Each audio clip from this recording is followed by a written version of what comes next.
KBS 아나운서 가운데 신흥영 씨라고 하는 분이 계셨습니다.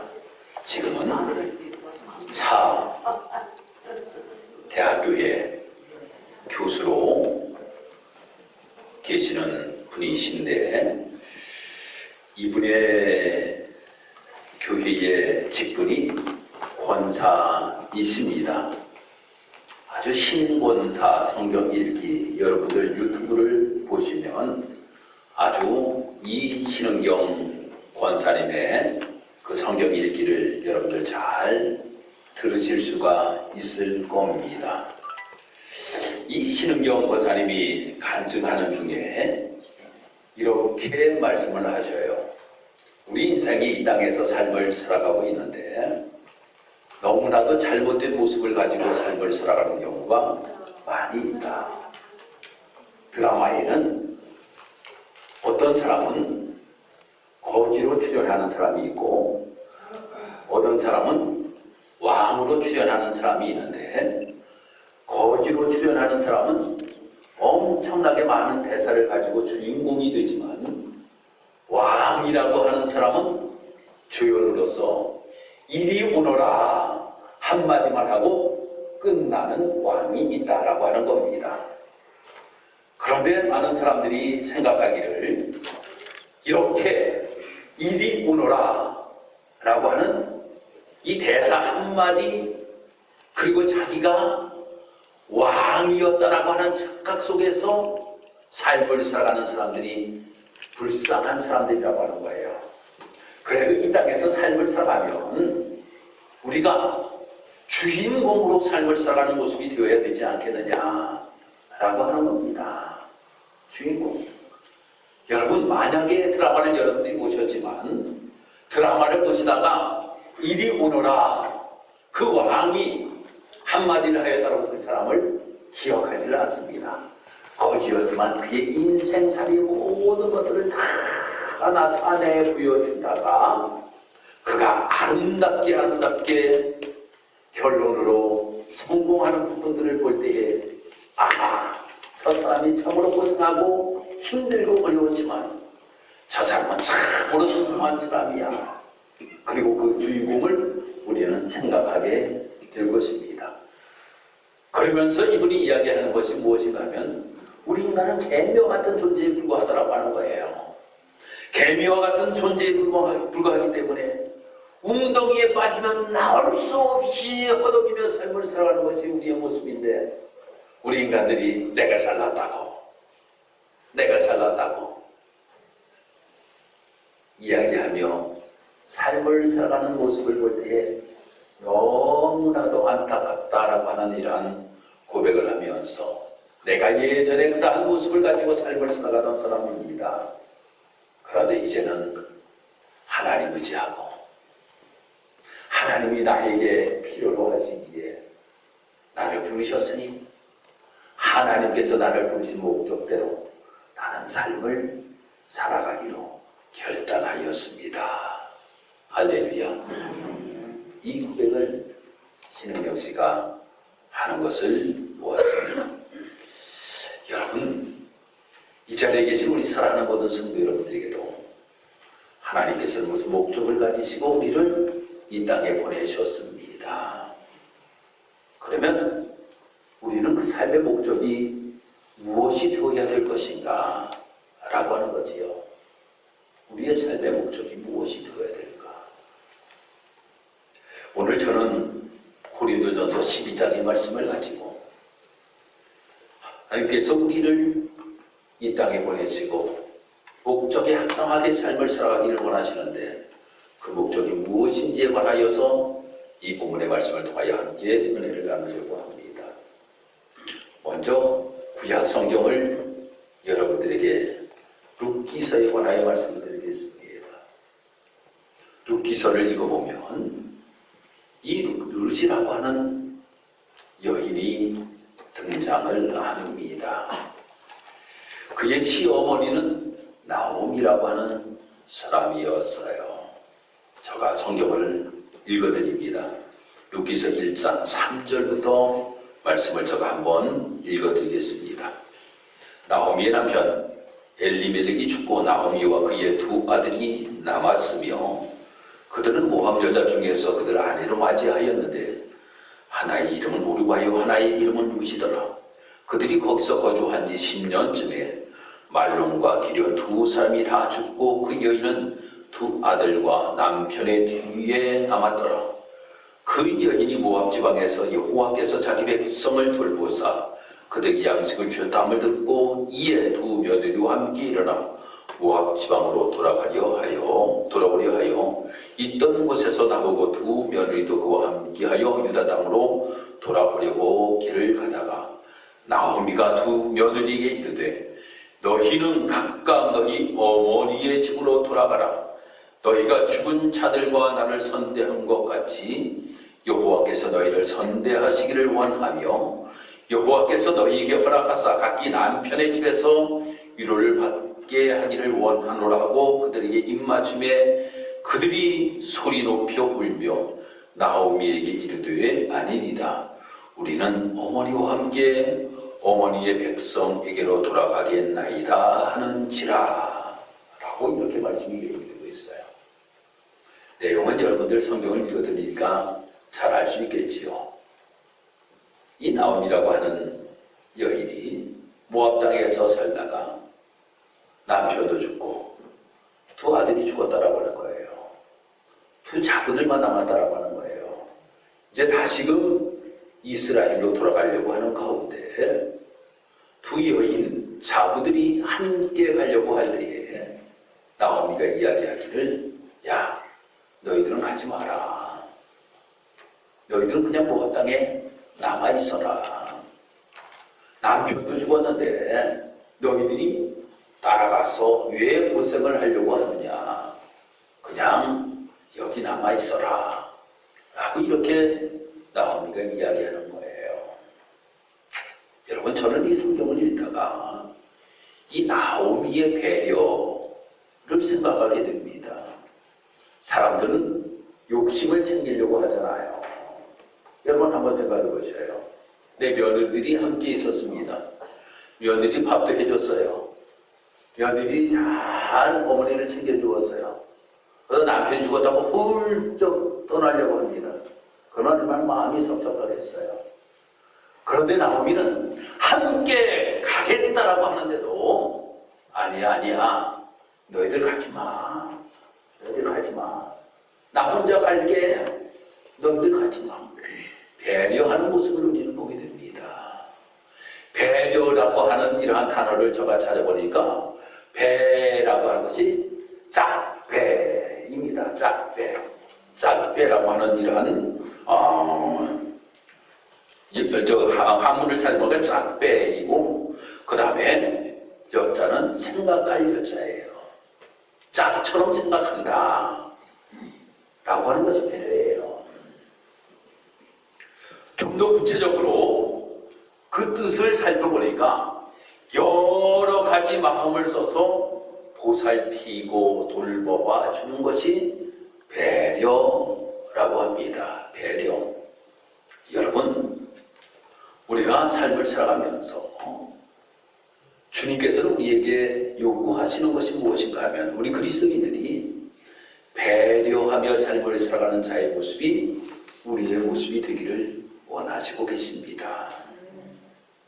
지하철을 여러분들 타보시면 특히 저처럼 이제 나이가 먹어가는 사람들 다리를 쫙 벌리고 앉아있죠. 옆에 사람들에게 큰 방해가 되는 경우가 많이 있어요. 이렇게 다리를 다 벌리고 있으니까 옆에 한 아이가 말입니다. 타려고 앉으려고 아저씨 다리 좀 오므려 주세요. 저도 좀 앉게요 라고 이야기하니까 이놈아 나이 먹어봐라. 다리가 그렇게 잘 오므려지지가 않아. 그러면서 계속 다리를 벌리고 있더라는 겁니다. 그러니까 이 아이가 자리에 앉지 못하고 천천히 붙잡고 있다가 뒤로 이렇게 되지만 뽕, 내 냄새가 보통 냄새가 아닌 것. 그냥 그 아저씨를 향해 얘 이놈아 어디서 방귀를 뀌고 그래? 라고 하니까 이 아이가 이야기하는 것이 저처럼 젊은 사람들은 방귀를 잘 못 참아요 라고 이렇게 이야기를 했다고 하는 겁니다. 사람들이 서로서로 우리가 배려하며 우리가 삶을 살아야 되는데 배려하지 못하며 삶을 살아갈 때가 참으로 많이 있어요. 특히 교회 안에서는 이 세 단어를 우리는 꼭 기억해야 됩니다. 어떠한 단어를 기억해야 되는가 하면 구나, 개치, 감사. 우리 한번 따라하도록 하겠습니다. 구나, 개치, 감사. 구나, 개치, 감사. 이 이야기가 무슨 이야기인가 하면 1단계로 상대방에게 그럴 만한 이유가 있겠구나. 어떤 일들이 있을 때에 상대방에게 어떠한 일이 있겠구나 라고 하는 마음을 우리가 가져야 된다고 하는 거예요. 두 번째로는 내가 그 입장이라면 그럴 수도 있었겠지. 내가 그 입장이라면 나도 그럴 수가 있었겠지 라고 하는 이 생각을 우리가 가져야 된다고 하는 겁니다. 3단계로는 더 심하고 나쁜 상황이 있을 수도 있는데 그만하길 다행히에 감사하자 라고 하는 모습을 가지고 우리가 삶을 살아가야 된다고 하는 겁니다. 그래서 우리 그리스도인들이 이 땅에서 삶을 살아가면서 분화, 개치, 감사 이것을 우리가 날마다 피곤하며 삶을 살아가는 우리의 모습이 되어야 된다고 하는 겁니다. 그런데 이 배려라고 하는 것은 어디에서 나오는 것일까요? 배려라고 하는 것은 사랑이라고 하는 것이 있을 때에 배려가 나오게 됩니다. 사랑이 내 마음속에 없으면 배려라고 하는 것이 나올 수가 없다고 하는 거예요. 이웃을 사랑하고 성도를 사랑하고 남편을 사랑하고 아내를 사랑하고 자녀를 사랑하고 말입니다. 목사를 사랑하고 성도를 사랑하는 이 사랑의 모습 가운데서 배려라고 하는 것이 나오게 된다고 하는 겁니다. 여러분들, 우리는 삶을 살아가면서 부모님들의 사랑을 너무나도 많이 받으며 삶을 살아온 것이 우리의 삶의 모습입니다. 어머니가 일찍 돌아가셨습니다만 어머니를 생각해보면 내가 유치원 다닐 때 그 어려운 지방 가운데서도 유치원을 2년 동안이나 보내시느라고 얼마나 고생하셨습니까? 저 나이에 유치원을 2년을 다녔어요.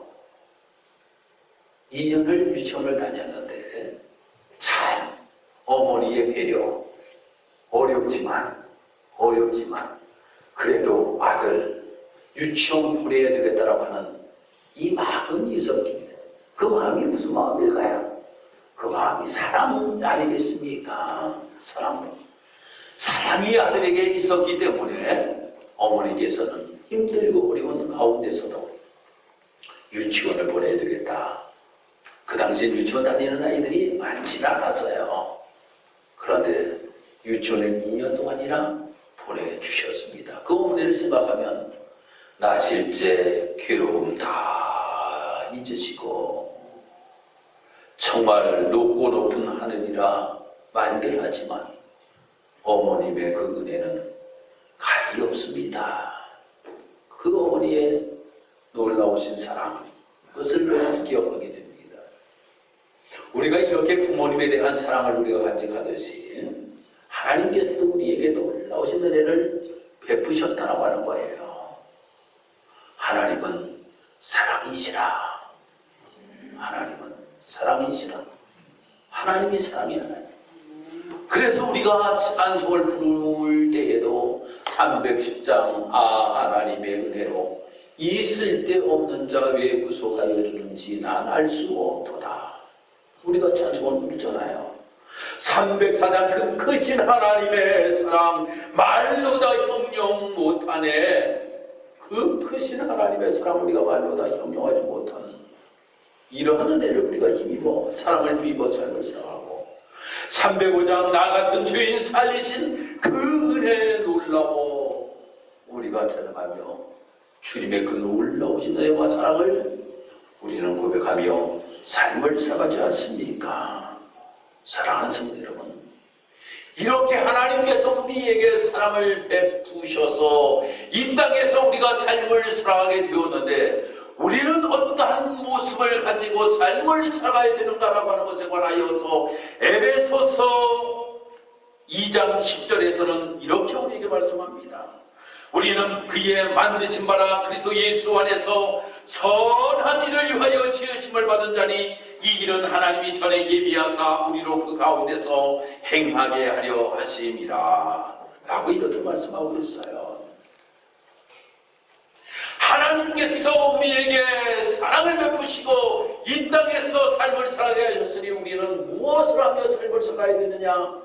선한 일을 하며 삶을 살아야 된다라고 하는 거예요. 그러면 고린도 교회를 우리는 한번 생각해 보기를 바랍니다.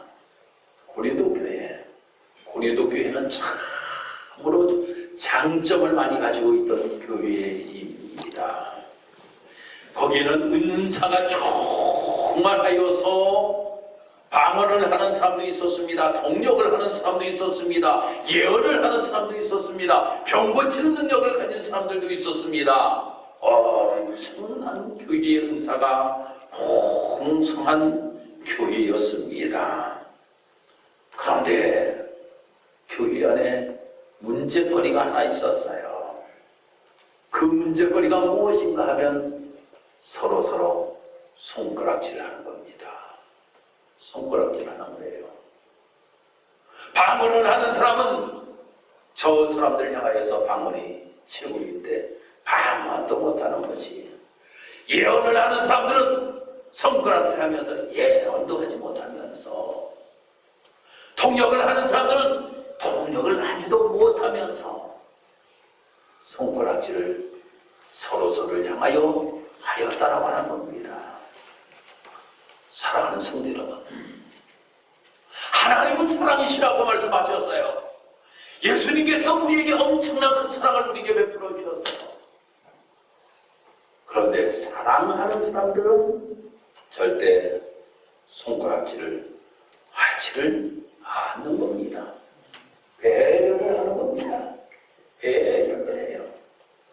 그런데 배려가 아니라 오히려 그 고린도 교회 안에서는 손가락질을 하는 사람들이었다라고 하는 겁니다. 사랑하는 성도 여러분, 우리 몸에는 여러 가지의 지체를 가지고 있습니다. 그 지체가 하는 일들이 다 다릅니다. 우리 입으로는 말도 하고, 입으로 먹기도 합니다. 우리의 귀로 듣기도 합니다. 우리의 배로 숨을 쉽니다. 우리의 먹은 음식을 소화시키는 기능을 합니다. 우리에게 너무나 많은 지체가 있는데 각각 다른 모든 일들을 하는데 한 군데만 고장이라도 사람들은 온몸이 다 아픈다고 하는 거예요. 여러분, 배 아프면 온몸이 다 아프지 않습니까? 아이고 배만 아프다라고 이야기하는 머리에서부터 말입니다. 아프다라고 하는 것 때문에 많은 사람들이 고통을 당합니다. 이만 고통을 당하는 것이 아니라 온몸이 고통을 당한다라고 하는 거예요. 분의 영으로 입이 고장이 나도 말입니다. 온몸이 전부 다 아픈 거예요. 온몸이 전부 다 아파요. 여러분, 이가 아파보신 분들 여러분들 아실 겁니다. 그 작은 이 하나가 충치로 인하여 아파보면 이 아파본 사람만 알아요. 얼마나 고통스러운 일인가요? 이 하나 때문에 온몸이 고통을 당하는 모습들을 우리는 보게 됩니다. 사랑하는 성도 여러분, 그러기에 모든 것들이 다 귀하다라고 하는 겁니다. 입도 귀하고, 눈도 귀하고, 귀도 귀하고, 위도 귀하고, 이빨도 귀하고, 모든 것들이 다 귀하다라고 하는 겁니다. 이 모든 것들이 지체가 있는데 그 지체된 목적대로 사용되어지고 있다라고 하는 겁니다. 귀는 듣는 것, 입은 말하는 것, 먹는 것, 또 우리 귀는 소화를 시키는 것, 이 모든 목적대로 기능을 다 하고 있다라고 하는 겁니다. 그러면 교회 안에서는 우리의 지체들이 어떤 모습을 가지고 삶을 살아가야 되겠습니까? 첫 번째, 비판과 정죄를 하지 말아야 됩니다. 할렐루야. 비판과 정죄가 없는 모습이 하나님의 목적대로 삶을 살아가는 성도들의 모습입니다. 21절 말씀 보도록 하겠습니다. 눈이 손들어 내가 너를 쓸 데가 없다 하거나 또한 머리가 발들어 내가 너를 쓸 데가 없다 하지 못하리라 라고 이렇게 말씀하고 있어요. 하나님의 목적대로 살기 위해서는 제일 먼저 해야 될 일이 바로 무엇인가 하면 나의 문제를 다른 사람에게서 찾으려고 하여서는 안 된다고 하는 거예요. 책임 전가이지요. 책임 전가. 내가 이 책임을 다 해야 되는데 너가 해야 돼 라고 하는 것과 너 때문이야 라고 하는 것, 이 모습이 우리 그리스도인들 가운데 나타나서는 안 될 병폐입니다. 사람들은 그러한 일들을 많이 하는 것들, 여러분들 우리가 너무나도 매스컴을 통하여 많이 보고 있습니다. 자기가 잘못을 저질러놓고 내가 잘못한 것이 아니라 저 사람 때문이다, 저 사람 때문이다, 저 사람 때문이다. 정치인들의 모습을 보면 자기가 잘못했다라고 하는 이야기를 전혀 하지는 않습니다. 책임을 전부 다 전가시키는 모습들을 우리는 보게 됩니다. 여당의 잘못이요 야당의 잘못이라고 저들이 다 손가락질을 하는 모습을 보게 됩니다. 세상은 그럴 수 있다 할지라도 교회 안에서는 이것은 하나님이 원하시는 바가 결코 아니라고 하는 겁니다. 수요예배 때 닐 앤더슨 박사의 내가 누구인지 잊지 않았습니다 라고 하는 책을 여러분들에게 소개해 드렸습니다.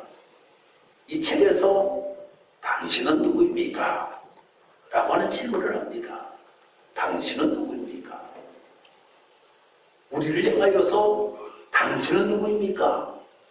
주님이 부르실 때 우리는 때로는 저요? 저 김진복입니다. 그건 이름이고, 아니 다른 거 뭐 없어?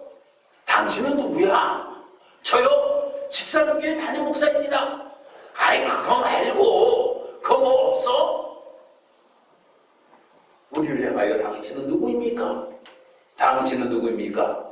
라고 물을 때에 옌일 박사는 우리에게 이야기하기를 뭐라고 이야기하는가 하면 성경에서 답을 찾아야 된다고 하는 거예요.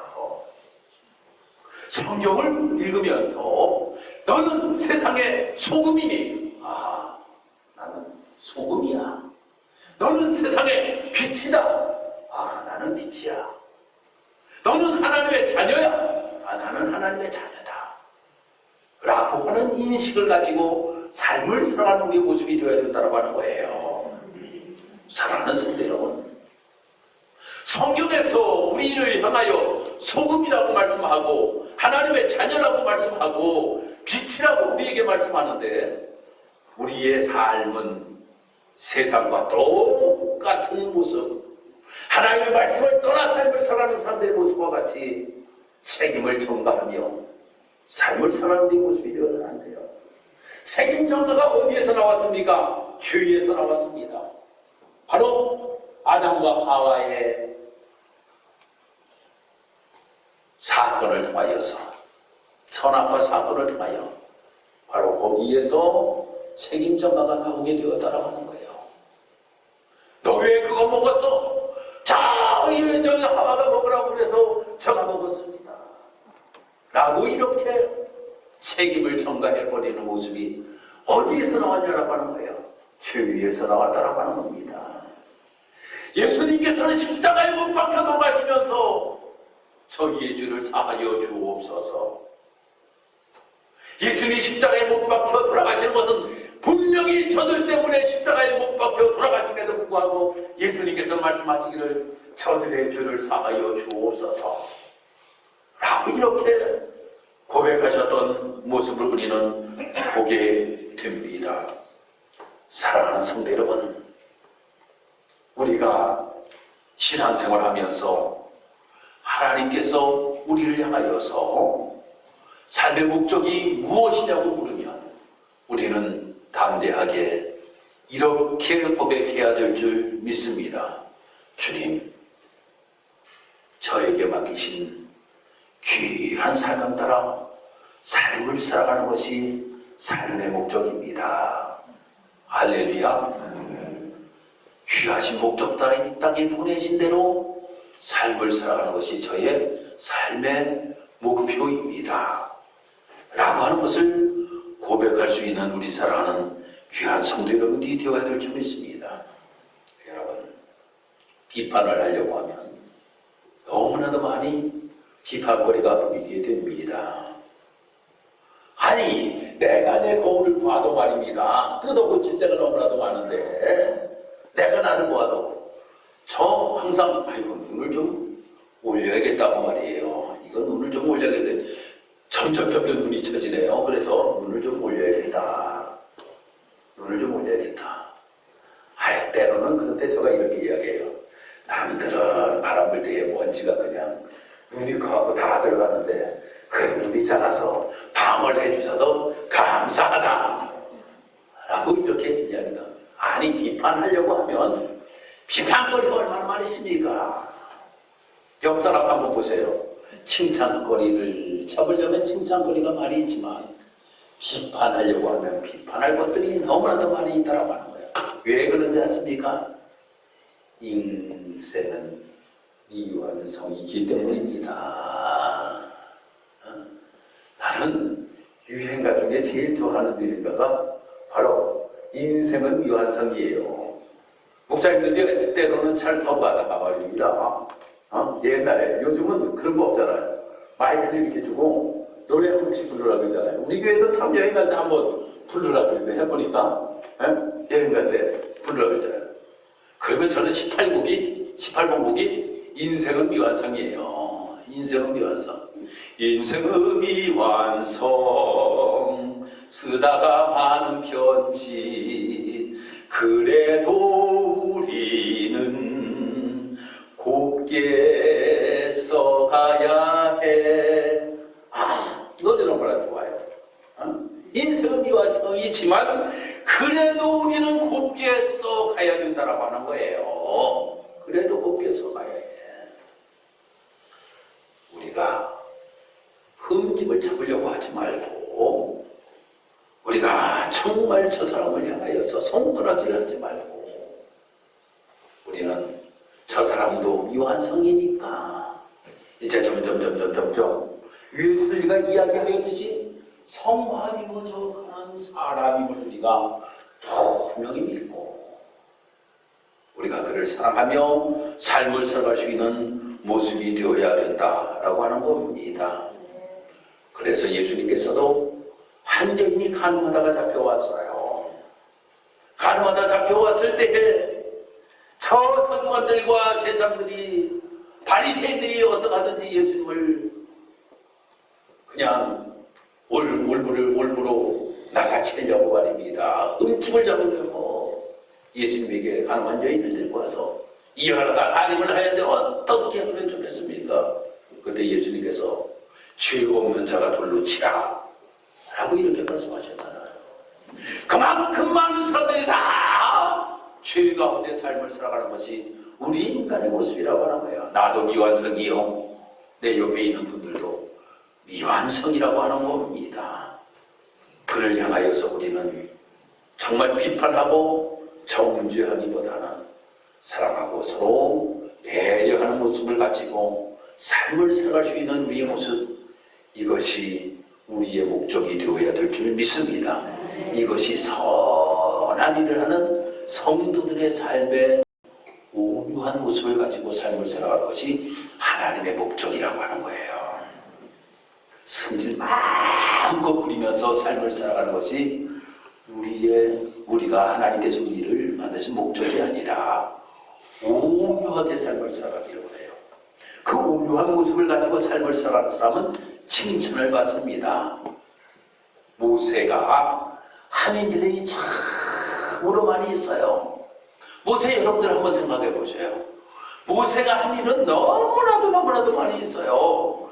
그런데 모세를 향하여서 민수기 10장 3절의 말씀을 보면 이 사람 모세는 온유함이 지면의 모든 사람보다 더하더라 라고 이렇게 표현하고 있어요. 단 한마디로 모세를 이야기한다면 온유한 사람이었다 라고 하는 거예요. 업적을 이야기하는 것이 아니라 그의 삶이 온유한 삶이었다 라고 이렇게 말씀이 기록되고 있음을 보게 됩니다. 사랑하는 성도 여러분, 우리가 이 땅에서 삶을 살아가면서 신앙을 가지고 우리가 삶을 살아가잖아요. 신앙을 가지고 삶을 살아가면 성령의 충만함 속에 삶을 살아간다 라고 이렇게 고백을 합니다. 나 성령 받았어. 나 성령 충만한 사람이야. 그것으로 성령의 충만은 결코 아니라고 하는 거예요. 그래서 열매가 무엇이냐라고 하는 것을 성경은 우리에게 말씀하고 있잖아요. 사랑과 희락과 화평과 인내와 자비와 양성과 의와 절제, 이것이 있어야 된다라고 하는 거예요. 이것이 있어야 된다. 바로 우리 그리스도인들이 이 땅에서 삶을 살아가면서 주님께서 우리에게 요구하시는 것이 무엇인가 하면 바로 이 아름다운 열매들을 풍성하게 맺으며 삶을 살아가기 위하여 예수님의 삶의 모습과 같이 우리가 온유한 모습을 가지고 삶을 살아가는 모습이 되어야 됩니다. 마태복음 11장 28절 29절 말씀, 수고하고 무거운 짐진 자들아 다 내게로 오라. 나는 마음이 온유하고 겸손하니 나의 멍에를 메고 내게 배우라. 그러면 너의 마음이 쉼을 얻으리니 이는 내 멍에는 쉽고 너의 짐은 가벼움이니라. 예수님도 온유라고 말씀하고 있어요. 온유, 여기에서 뭐의 뜻을 제가 살펴보니까 타인의 마음의 아픔을 안다라고 하는 뜻을 가지고 있어요. 예수님께서 타인의 아픔의 마음을 알고 계셨다라고 하는 거예요. 아, 우리 성은이가 아파하는 것이 무엇인가? 아, 우리 장로님이 아파하는 마음이 무엇인가? 우리 그리스도인들은 말입니다. 이 모습이 우리의 모습이 되어야 된다고 하는 거예요. 할렐루야. 나만 잘 먹고 잘 사는 모습을 가지고 이 땅에서 삶을 살아가는 것이 아니라 아파하는가? 그 아픔이 무엇인가? 그래서 예수님께서도 우리를 향하여 말씀하시기를 수고하고 무거운 짐진 자들아 다 내게로 오라. 내가 너희를 쉬게 하리라. 나는 마음이 온유하고 즉 너의 아픔을 나는 알고 라고 이렇게 말씀하고 있습니다. 이것이 우리 성도들의 삶의 모습, 예수의 마음을 본받아 삶을 살아가는 성도들의 모습이 바로 이 모습이 되어야 된다라고 하는 겁니다. 사랑하는 성도 여러분, 우리는 너무나도 부족해요. 그럼 우리 인하여서 우리는 내 힘과 내 능으로 모든 것들을 이루며 삶을 살아갈 수가 없다라고 하는 거예요. 누군가의 도움이 우리에게는 필요하다라고 하는 겁니다. 그 도움자가 바로 사람들 관계 속에 내가 되어야 된다라고 하는 거예요. 할렐루야. 내가 되어야 됩니다. 내가 되어야 돼요. 저 사람이 되어서 안 되고 저 사람이 되어서 안 되고 내가 되어야 된다라고 하는 거예요. 그래서 내가 아픔을 같이 나눠줄 수 있고 같이 회복시키기 위하여 힘쓰고 기도해 줄 수 있는 모습을 가지고 삶을 살아가는 우리의 모습이 되어야 된다라고 하는 겁니다. 온유한 사람은 어떠한 삶을 살아가게 됩니까? 섬김의 삶을 살아가게 된다라고 하는 거예요. 온유한 사람이 섬김의 삶을 살아가게 돼요. 사랑하는 성도 여러분, 우리나라가 너무나도 힘들고 어렵습니다. 특히 이 코로나 시대로 인하여서 기독교인들이 몇 명이 교회를 떠나는가 조사를 해보니까 150만이 떠났대요. 교회를 떠난 사람들이. 우리 교회도 지금 코로나 때부터 시작하여서 한 번도 교회에 오지 아니하신 분들이 꽤 많이 계셔요. 교회를 떠난 사람들이 150만이래요. 우리 감리교회 하나가 없어진 겁니다. 우리 감리교단이 150만인데 감리교회가 없어진 거예요. 감리교회가. 그 많은 사람들이 없어졌어요. 참 너무나도 마음이 아픕니다. 150만이라고 하는 많은 사람들이 교회를 떠났다라고 하는 것. 그래도 하나님께서는 우리들에게 귀한 사명을 맡기셨어요. 이 자리에 계신 성도 여러분들에게 귀한 사명 맡기셨습니다. 어떠한 사명 맡기셨습니까? 섬기는 사명을 맡기셨습니다. 무엇을 어떻게 섬기기를 원하시고 계십니까? 교회 안에서 서로서로 성도들 섬기는 일, 또 하나님께서 우리에게 특별히 부탁하신 것이 계시는데 선교로 섬기는 일, 이 일을 위하여 우리를 부르셨다라고 하는 겁니다. 여러분, 대한민국을 왜 이렇게 잘 살게 만드셨을까요? 거기에는 분명한 이유가 있습니다. 선교하라고, 섬기라고 우리를 잘 살게 하셨다라고 하는 겁니다. 그래서 우리 사랑하는 성도 여러분들이 내가 하나님께서 분명히 이 땅에 보내신 목적이 있는데 하나님, 그 목적대로 내가 삶을 살아갈 수 있는 나의 모습이 되기를 원합니다. 이 땅에서 내가 삶을 살아가면서 정말 많은 사람들이 함께 공동체 속에서 삶을 살아가고 있는데 내가 자살을 행하여서 손가락질을 하고 비판하고 정죄하는 모습을 가지고 삶을 살아가는 나의 모습이 아니라 배려하며 삶을 살아갈 수 있는 나의 모습 되기를 원합니다. 내가 온유한 마음을 가지고 섬기며 삶을 살아갈 수 있는 아름다운 나의 모습이 되기를 원합니다. 이것이 하나님의 뜻입니다. 바로 사랑의 하나님께서 우리에게 이러한 사랑을 베풀며 삶을 살아가라고 하는 것이 우리의 삶의 목적이 되기를 원하시고 계신다라고 하는 것을 기억하시고 오늘 이 말씀을 통하여서 우리 모두가 서로서로 사랑의 마음을 가지고 하나님의 목적에 아름답게 쓰임받으며 삶을 살아가는 귀한 성도 여러분들이 다 되기를 주님의 이름으로 축복합니다. 기도드리겠습니다. 하나님 감사합니다. 오늘도 귀한 성의를 받으시고 하나님의 전거 인도하시며 나와 함께 예배하며 영광 올려드릴 수 있도록 하나님 인도하시고 도우신 것 감사합니다. 하나님께서 우리에게 필요로 하시는 삶의 목적이 있는 줄 압니다. 하나님, 우리가 하나님께서 나를 이 땅에 보내신 목적에 합당한 삶을 살아가는 우리의 모습이 되기를 원합니다. 그리하여 정말 지체대로 아름답게 쓰임받으며 삶을 살아갈 수 있는 우리 모든 성도들이 다 될 수 있도록 주여 인도하시고 도와주옵소서. 하나님, 나 한 사람 한 사람을 통하여서 하나님의 귀한 일들을 아름답게 이루어 나아가기를 원하시는 줄 믿사오니 하나님 더욱더 사명 깨닫고 그 사명에 합당한 삶을 또한 살아갈 수 있는 우리의 모습 되게 도와주옵소서. 감사드리며 예수님의 이름으로 기도드리옵나이다. 아멘.